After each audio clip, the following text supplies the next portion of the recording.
Today, you'll be pleased to know we do not want to talk about the specifics or details or technical financial programs or policies, but instead we want to talk about enduring values. Indeed, the enduring virtues that we have inherited from the past, which must infuse our ideals and hopes for the future.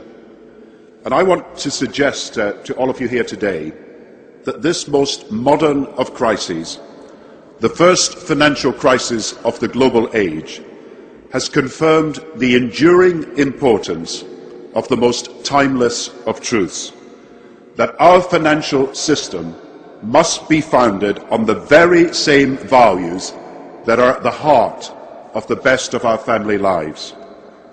Instead of a globalization that threatens to become values-free and rules-free, we need a world of shared global rules founded on shared global values. Now, I know it's hard to talk about the future when you're having a tough time in the present. You don't redesign a boat in the middle of a storm. But we do need to talk about the future because it falls to all of us here to shape it.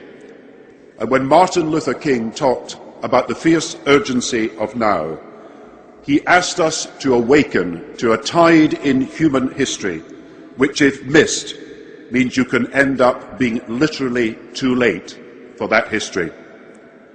It's usually only in hindsight that people can interpret the forces which have so transformed their lives. Only in the classrooms of the future that the people of a country can stand back and identify and analyse the great turning points in their national story.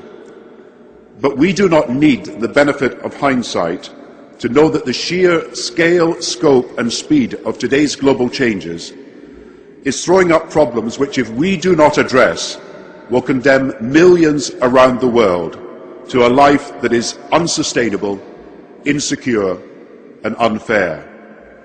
There are four great challenges of this new global age, which our generation must address urgently.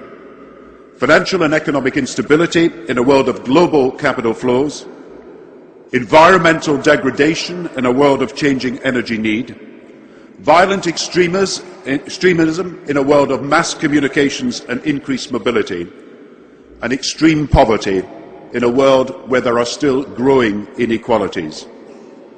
Answering these questions will determine whether people have continued faith in globalization, in multilateralism, in modernity itself, whether they will have confidence in the future. And what all these challenges have in common is that none of them can be addressed by one country or one continent acting alone. None of them can be met and mastered without the world coming together. And none of them can be solved without agreed global rules informed by shared global values.